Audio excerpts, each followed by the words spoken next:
தனுசு ராசி அன்பர்களுக்கு இந்த 2025ல வரக்கூடிய குரு பெயர்ச்சி என்ன மாதிரியான பலன்கள தரப்போகுது சார்? அதாவது ராசிக்கு 7ஆம் இடத்துல குரு பகவான் அமர்ந்திருக்கிறாரு. இது மிகச்சிறந்த ஒரு பலன் தான். 7ல் அமர்ந்த குரு கண்டிப்பாக ராசியை பார்க்குறாரு.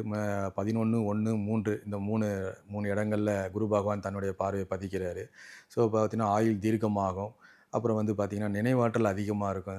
மந்த நிலை போய்விடும். இதுநாள் வரைக்கும் இருந்த மந்த நிலை இருக்கும். செயலாற்றல் சிறப்பா இருக்கும். சுறுசுறுப்பா இயங்கக்கூடியவங்களா இருப்பாங்க. அதேமாரி வந்து செல்வாக்கு நல்லா இருக்கும். ஆயுள் பலம் சிறப்பா இருக்கும். ஏன்னா, 1ஆம் இடத்த சனீஸ்வர பகவானும் பார்க்குறாரு இந்த ஆண்டு. ஸோ, அதனால ஆயுள் தீர்க்கமாகும். அ வ கௌரவங்கள் அதிகரிக்கும். கௌரவங்கள், பட்டங்கள், செல்வாக்கு, அந்தஸ்து.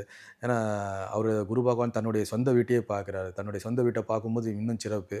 அதுலயும் அவருடைய சொந்த நட்சத்திரமான புனர்பூச நட்சத்திரத்தில வரும்போது இன்னும் நெறைய பலன்கள் அதிகமா வழங்கக்கூடியவரா இருக்கிறாரு. ஸோ, ராசியையே அவர் தன்னுடைய சொந்த வீட்டையே பார்க்கறதுனால மிகச்சிறந்த ஒரு யோகம் தான். பல வகையில வருமானம் தரக்கூடிய ஆண்டாக இருக்கும்.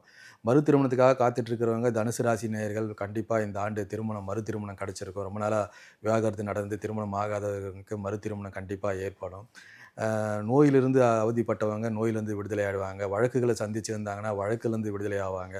கடன் பிரச்சனையிலேருந்து சந்திச்சிட்டவங்க கடன் பிரச்சனையிலேருந்து விடுதலை ஆவாங்க. ஸோ, அவங்கலாம் 7 சனிய கடந்து இப்போ தான் கொஞ்சம் மூச்சு விட்டுருக்கிறாங்க.